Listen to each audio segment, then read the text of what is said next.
በጣም ይቅርታ ወንድሜ፣ ትልቅ ስህተት ነው የሰራሁት። አዎ እንደ ጅል ገትረሽ መቅረት አልነበረብሽ። እንደሱ ሳይሆን ለቀልድ ነው ማለቴ፣ የምር አልነበረም የቀጠርኩ። ብቻ ብነግርህም አትረዳኝም። በጣም ይቅርታ። ምንድን ነው ያልሽው? ለቀልድ ነው የቀጠርኩ? ማን እንደሆንኩ አላወቅሽም ማለት ነው። በህይወት ላይ ነው የምትቀልጂው። ይቅርታ። ወይኔ ሳሚ፣ የማን መጫወቻ አሉን? ቆይ ብሌን ካልሰራሁልሽ ሳሚ እንዳትዪ። ምንድን ነው ያደረኩት? ይሄ ሊፈጠር እንደሚችል ማሰብ ነበረብኝ። ብሌን፣ ወይ ዳጊ፣ ከአንቺ ጋር ጊዜ ሳሳልፍ በጣም ነው ደስተኛ የምሆነው። የሆነ ልዩ ፍጡር የሆንክ ያህል ይሰማኛል። ምን ያልኩት ታዲያ? ምን አልሽ? ምንም አለፈ በቃ። ድገሚልኝ እንጂ። አልደግምልህም። ለሌላ ጊዜ በደንብ አዳምጥሽ ነው። እሺ። እቺ ደግሞ ዳግም ክፍልስ ምን ሰራለች? አይንሽን ሳላጠፋልሽ ግቢና ስራሽን ስሪ። እሱ ነው ላንቺ የሚገባው። ስራዬን ጨርሻለሁ እኮ እና ሌላ ስራ አዝዝሻለሁ። ይቅርታ ቃል እትዬን አስፈቅጃታለሁ። ሌላ ደግሞ ያዘዘች ምንም ስራ የለም። እሷ አስታዝዝሽ ብቻ ነው እንዴ የምትሰሪው? አንቺ ገረድ፣ የእሷ ልጅ መሆኔን የረሳሽው እንዴ? እኔ አዘዝኩሽ ማለት ደግሞ እሷ አዘዘችሽ ማለት። አዎ ግን አንቺ እሷ ልጅ አይደለሽም። ልጄ ስለሆንሽ እንጂ ከዚህ ቤት አሽቀንጥሬ ነበር ማስወጣሽ። ጭራሽ አፋኔ ብለሽ ታወሪያለሽ እንዴ? አንተ ነበርክ እንዴ? አዎ ምን ነው እኔ ሆነ ስታቂ ምን ነው ባልቀረዋልሽ? ትሰሚያለሽ? እኔ ሳሚ ላይ ማንም ቀልዶብኝ አያውቅም። እኔ ወደፍር ነው እጅን የምታነሳው ሴት ላይ እጅን ታነሳለህ። ከዚህ በኋላ ሁለተኛ አጠገባ ብትደርስ እገልጥሃለሁ። እሷን ስታይ ወንድ ተሰማረ። ይኸውልህ ጫፍን አልነካም፣ ግን አጠገብ ያለች ሴት የኔ ነች። አይንህ እያየ እሷን የኔ ያደርጋታል። እቺን ቀን ደግሞ መቼም እንዳረሳ። እንደዚህ አይነት ሰው ነበርክ እንዴ? እንዴት በእጁ ይነካሽ? ምን አድርጎ ቢያየኝ ነው አንቺ ለመንካት ደስ? ከዚህ በኋላ አጠገብሽ ቢደርስ እገልዋለሁ። በቃ አሁን እኮ ሄዷል። ተረጋጋ እንጂ። ጠባቂ ስለሆንክ ደግሞ በጣም ነው። ኦልሞስት እንደገደልሻትና ከወንድምሽ ጋር ተባብረሽ አደጋችሁ እንደገበራችኋት ሙሉ መረጃ አለ።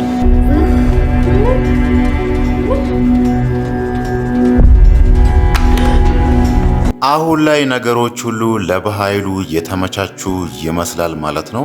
በተለይ የአልማዝ ሞት የተባለው ነገር እሱ የሚፈልገውን ነገር ማሳካት ያቀደውን ነገር በቀላሉና ቶሎ እንዲያሳካ ሊያደርገው ይችላል ማለት ነው።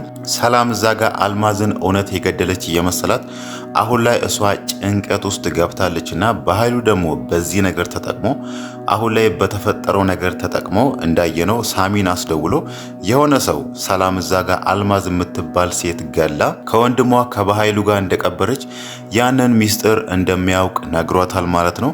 ከዚህም በኋላ አሁን በኃይሉ የሚያደርገው የሚፈልገውን ፍላጎት ነው በሳሚ በኩል ለሰላም የሚናገረው ማለት ነው። እሱ በፊት ላይ ነገሮች እስኪመቻቹ ነበር ሲጠብቅ የነበረው ማለት ነው። ያ ማለት ሰላም ስለ ቤቱ ጉዳይ አንዳንድ መጨረስ ያለባት ነገር ስላለ ነው። ከዛም በኋላ ያላትን ንብረት እንዳለ በቃል ስም ታረጋለች። ያኔ ደግሞ ከቃል ጋር እንዳቀዱትና በእቅዳቸው መሰረት ሰላምን ያስወግዷታል። ያኔ ደግሞ ንብረቱን ይወስዳል የሚለውን ነገር ነበር ያቀደው። ይሄንን ነገር እየጠበቀ በመሃል ደግሞ እዚህ ጋር የአልማዝ ነገር መፈጠሩ እሱ ነገሮችን በቀላሉና ቶሎ እንዲያሳካ ሊያደርገውም ይችላል ማለት ነው። ሰላም ለዛ ነው ይሄንን ነገር ስትሰማ እዛ ጋር ሳሚ ደውሎ ይሄንን ሚስጥር አውቃለሁ አልማዝ የምትባል ሴት እንደገደልሽ አውቃለሁ ሲላት ደንግጣ ራሷን ስታ የወደቀችው ማለት ነው። ያ ማለት እሷ ይሄንን ሚስጥር የሆነ ሰው አወቀ ማለት እኔ እስር ቤት እገባለሁ ነፍሰ ገዳይ እባላለሁ የሚለው ነገር በጣም አስደንግጧታል ማለት ነው። ለዛም ነው ራሷን ስታ የወደቀችው ማለት ነው። በተለይ ሰላም አሁን ላይ በጣም ያስጨነቃት ነገር የብሌን ነገር ነው። ዛሬ ስታወራ የነበረው ሁለት ነገር ነበር የተናገረችው። እዛ ጋር ብሌንን እናቷን ገድዬባታለሁ ብላ ለቃል ስትናገር ነበር ማለት ነው። ቃል እዛ ጋር ብሌንን ከዚህ ቤት ማባረር እንደምትፈልግ ስትናገር ማለት ነው። ከዚህ በፊት ቃል አንዳንድ ነገሮች ስትናገር ብሌን እንደዚህ ናት ብላ የብሌንን ስም ስታጠፋ ሰላም ትንሽ ነበር የምትቆጣው ወይ ደግሞ ነገርየውን ቀለል አድርጋ ነበር የምታልፈው። ዛሬ ደግሞ ቃል አምርራ ብሌንን ከዚህ ቤት ማባረር አለብኝ፣ ልብሷን ይዛ ከዚህ ቤት መሄድ አለባት ብላ ይሄንን ነገር ስትናገር ሰላም ከልቧ ተቆጥታታለች ማለት ነው። ያ ማለት ከዚህ በፊትም የታዘበችው ነገር አለ። ምንም እንኳን ቃልን እዛ ጋር እንደ ልጇ ብትቀበላትና ብትወዳትም ግን ደግሞ ብሌን ላይ የምታደርገውን ነገር ታዝባ ነበርና ዛሬ ያንን ነገር ነው ከልቧ አውጥታ የተናገረችው ማለት ነው። ቆይቺ ልጅ ምን አድርጋሽ ነው? ከዚህ በፊትም እንደዚህ ስትይ ነበር፣ እሷ ያላጠፋችውን ነገር አጥፍተሻል ስትይ ነበር ብላ እዛ ጋር ቃል ያጠፋችውን ነገር ሁላ ስትናገራት ነበር ማለት ነው። እናም ደግሞ ከዚህ በኋላ ራሱ ብሌንን የሚናገራት ሰው ብሌንን ለመጉዳት ያሰበ ሰው ጸቡ ከኔ ጋር ነው ብላ ከዚህ በኋላ ብሌንን እንደ ልጇ እንደምታያትና እሷን የሚነካትን ሰው ሁላ እንደምትከላከልላት ነው ዛሬ ለቃል የነገረቻት ማለት ነው። ምናልባት ቃል ይሄንን ነገር ለበኃይሉ ተናግራ ይሆን እንዴ የሚለውን ጥርጣሬ ሊፈጥር የሚችለው በኃይሉ በስተመጨረሻ ላይ ያደረገው ነገር ነው ማለት ነው። በሳሚ በኩል አስደውሎ ይሄንን የሰራሽው ወንጀል አውቃለሁ ብሎ ያንን ነገር ማድረጉ ምናልባት እዚህ ጋር ሰላም ለቃል የተናገረቻትን ነገር ሰምቶ ይሆን እንዴ ቃል ደውላ ለበኃይሉ ተናግራ ይሆን እንዴ የሚለውን ጥርጣሬ ሊፈጥር ይችላል ማለት ነው። አሁን ላይ ሰላም በጣም አዝናለች። የብሌንን እናት ገድያለሁ ብላ ነው እሷ እያዘነች ያለችውና ከዚህ በኋላ ብሌንን እንደ ልጄ ነው የምንከባከባት ብላ አስባለችና ምናልባት ሁለቱ ከተቀራረቡ ከዚህ በፊት ይቀራረቡ በነበረው መንገድ ከዛ መንገድ ለየት ባለው ከተቀራረቡ ምናልባት በሁለቱም መካከል ያለው እውነታ ሊወጣ ይችላል። ሁለቱም እናትና ልጅ እንደሆኑ ሊተዋወቁ ይችላሉ የሚለው ነገር አስግቶትም ሊሆን ይችላል በኃይሉ እዚህ ጋር ይሄንን ነገር በአፋጣኝ ለማድረግ ያሰበውና ሳሚ ደውሎ እዛ ጋር ወንጀሉን እንደማያውቅ ሰላም አልማዝን ገላ ከወንድሟ ጋር ቀበረች የሚለው ነገር ይሄንን ነገር እንደማስፈራሪያ እየነገራት ያለው ማለት ነው። ከዚህ በኋላ ምንድነው የሚሆነው? ምንድነው የሚያደርጉት? ይሄንን ነገር ለሰላም ከተናገሩ በኋላ ይሄንን ወንጀል እናውቃለን ብሎ ከተናገሩ በኋላ ምንድነው የሚደረገው የሚለው ነገር ስናስብ ምናልባት ሰላምን እዛ ጋር የሚፈልጉትን ነገር ነው በኃይሉ ወይ ቤቱን በሱ ስም እንድታደርግለት ወይ ደግሞ ቤቱ የሚያወጣውን ብር ቤቱ ተገምቶ የሚያወጣውን ብር ያክል አምጪ ይሏታል። ያኔ ደግሞ ሰላም ምንም አማራጭ ስለማይኖራት ወይ ደግሞ ያን ያክል እነሱ የጠየቋትን ያክል ገንዘብ በእጇ ካሌላት ቤቱን ሽጣ ልትሰጣቸውም ትችላለች ማለት ነው። በኃይሉ ያው ገንዘብ ምን ያህል እንደሚወድ እናውቃለን። ለገንዘብ ብሎ ነው እህቱን የከዳትና የእህቱን ልጅም በዚህ ልክ እያሰቃያት ያለው ማለት ነው። ግን ደግሞ እዛ ጋር አልማዝን አንድ ያላት ነገር አለ። አንቺ ከዚህ ሀገር መጥፋት አለብሽ፣ ለዚህ ስራሽ ደግሞ ያልገመትሽውን ያህል ገንዘብ እሰጥሻለሁ ብሏታልና አልማዝ አሁን ላይ ወደ ሌላ ሀገር ሄዳለች። ግን ደግሞ በኃይሉ እዚህ ጋር እውነት ለአልማዝ እዛ ጋር ቃል የገባላትን ገንዘብ ሊሰጣት ይችላል እንዴ የሚለው ጥያቄ ሊፈጠር ይችላል ማለት ነው። በኃይሉ እዚህ ጋር ገንዘብ ምን ያህል እንደሚወድ እናውቃለን። ለገንዘብ ብሎ ነው እህቱንና የእህቱን ልጅ በዚህ ልክ እያሰቃያቸው ያለው ማለት ነው። ግን ደግሞ አልማዝን እዛ ጋር አንቺ ከዚህ ሀገር ከጠፋሽ ልትገምቺው የማትችውን ያህል ገንዘብ ነው የምሰጥሽ ብሏታልና እውነት እዛ ጋር በኃይሉ ቃሉ ይጠብቃል? ለአልማዝ ያላትን ገንዘብስ ይልክላታል የሚለውን ነገር ስናስብ ምናልባት በኃይሉ ያንን ነገር ላያደርግ ይችላል ማለት ነው። ያ ነገር ደግሞ እሱን በግልጽ ከአልማዝ ጋር ያጣላቸዋል። አልማዝ ለተወሰነ ጊዜያት በኃይሉን ትጠብቀዋለች። ገንዘብ ከዛሬ ነገ ይልክልኛል ብላ ለተወሰነ ቀን እሱን ከጠበቀች በኋላ ያኔ ደግሞ ወደዚህ መመለሷ አይቀርም ማለት ነው። ምናልባት ወደዚህ ሀገር ተመልሳ ደግሞ መጀመሪያ ላይ በኃይሉን ካገኘችውና ያልከኝን ያህል ገንዘብ ካልሰጠኸኝ ይሄንን እውነታ ሄጄ ለሰላም እናገራለሁ ብላ ያንን ነገር ለበኃይሉ እንደ ማስፈራሪያ ከተናገረችው በኃይሉ ምናልባት እውነትም አልማዝን ሊገላት ይችላል ማለት ነው።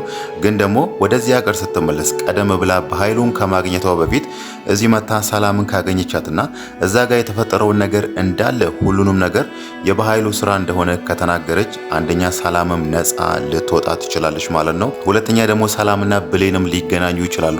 እናም ደግሞ ሰላም ራሱ ቃል የሷ ትክክለኛ ልጅ እንዳልሆነችም ትረዳለች ማለት ነው። ከዚህ በፊት ብሌን አንድ የሰማችው ነገር ነበረ። ቃል ጓደኛዋ እቤት መታ ቃል ለጓደኛዋ ያለውን ነገር ሰላም ማን እንደሆነችና ለምን እዛ ቤት እንደገባች ራሱ ሚስጥሩን ስታወራ ነበር። ያኔ ደግሞ ብሌን ቃል የሰላም ትክክለኛ ልጅ ያለመሆኗን ሰምታ ነበር። ከዛም በኋላ ነገርየውን ትስማ እንጂ ለማንም ሰው ተናግራ አታውቅም። ዛሬ ደግሞ ያንን ነገር ለቃል ደግማላታለች ማለት ነው። ቃል ብሌንን ከዳግም ጋር ስታይ ትንሽ ተናዳ ነበር። ያው እሷ ዳግምን ስለምትፈልገው ወይ ደግሞ ስለምትወደውና ከሱ ጋር መሆን ስለምትፈልግ እዚህ ጋር ደግሞ እሷ የምትንቃት የቤቷ ሰራተኛ መጀመሪያ ቃል አይኗን የጣለችባትን ልጅ ልቡን አሸንፋ ከሱ ጋር ስትሆን ትንሽ ተበሳጭታለች። እሷ በዛ ልክ የምትንቃት ልጅ እንዴት ነው እኔ የወደድኩት ልጅ ልቡን ያሸነፈችው በሚለው እዛ ጋር ብሌንን ልትናገራት ሞክራ ነበር ማለት ነው። ብሌን ደግሞ ይሄንን ሚስጥር እንደምታውቅ መንገሯ ራሱ ቃልን ትንሽ ያሳሰባትም ያስጨነቃትም ያበሳጫትም ይመስላል ማለት ነው። ብሌን እዛ ጋር ቃል በቃል ያለቻት አንቺ የሰላም ትክክለኛ ልጅ አይደለሽም፣ ይሄንን ሚስጥር ደግሞ አውቄን ዝም ያልኩት ብላ አንድ ቀን ይሄንን ነገር መናገር እንደምትችል ለሰላም ማሳወቅ እንደምትችል አሳስባታለች ማለት ነው። ይሄ ነገር ደግሞ ቃልን አስደንግጧታል ማለት ነው። ሰላም እስካሁን ድረስ ምንም የተጠራጠረችው ነገር የለም። ቃል የኔ ትክክለኛ ልጅ ነች ወይ ደግሞ አይደለችም የሚለውን ነገር ምንም ልትጠራጠር አልቻለችምና እዚህ ጋር ደግሞ ብሌን አንድ ቀን ልትናገር ትችላለች፣ ይሄንን ሚስጥር ልታወጣ ትችላለች የሚለው ነገር ስላሳሰባት ነው ወደ ቤት ሮጣ ሄዳ ብሌን ንቃኛለች፣ ሰው ፊት ለፊት ነው ያዋረደችኝ፣ ስለዚህ ትምጣና ፌስታሏን ሰጥቼ ነው ከዚህ ቤት የማባራት ብላ ስትናገር የነበረው ማለት ነው። ሌላው ነገር ደግሞ ብሌን የሰራችው ትልቁ ስህተት ባለፈው ሳሚን በስልክ በፍቅር ማውራቷ ነበር ማለት ነው። ሳሚ ያኔ እሷ በፍቅር ስታወራው ናፍቀኛል የኔ ውድ የኔ ማር እያለች እንደዛ ስታወራውና እሱን ማግኘት እንደምትፈልግ ስትነግረው ሳሚ ያኔ ነገሩ ሁሉ እውነት መስሎት ነበር ደስ ብሎት አንድ ቀን ሙሉ የነሰላም ግቢ በር ላይ ቆሞ ብሌንን ሲጠብቃት የነበረው ማለት ነው። ብሌን ደግሞ እዚህ ጋር ያንን ነገር ያደረገችው ቃልን ለማበሳጨት ነበር። እኔንም የሚፈልገኝ የሚወደኝ ሰው አለ የሚለውን ነገር ያንን ነገር ቃል እንድታውቅና እንድትበሳጭ በሚል ነበር ስልኩን እንደዛ ስታወራ የነበረው ማለት ነው። ሳሚ ደግሞ ይሄ ነገር በጣም አበሳጭቶታል። በተለይ ደግሞ ብሌንን ደውሎ ዛሬ በስልክ ሲያወራት ብሌን ነገሩን ሳታውቅ እንዳደረገችውና ለቀልድ ብላ እንደቀጠረችው ይሄንን ነገር ስትነግረው ሳሚ በጣም ተበሳጭቷል፣ በጣምም ተናዷል ማለት ነው። አሁን ላይ እየፎከረ ያለው እንደውም ብሌንን አንድ ቀን የራሱ ማድረግ እንደሚችል ነው። እዛ ጋር መንገድ ላይ ከዳግም ጋር ሲጣሉ ማለት ነው። በእርግጥ እሱ ትንሽ አበሳጭቶት ነበር። ብሌንና ዳግም እጅ ለእጅ ተያይዞ መንገድ ላይ ሲሄዱ ትንሽ ተናዶ ነበር። እሱ የሚፈልጋት የራሱ ማድረግ የሚመኛት ልጅ ከሌላ ወንድ ጋር እጅ ለእጅ ተያይዛ መንገድ ላይ ስትሄድ ይሄ ነገር አናዶታል ማለት ነው።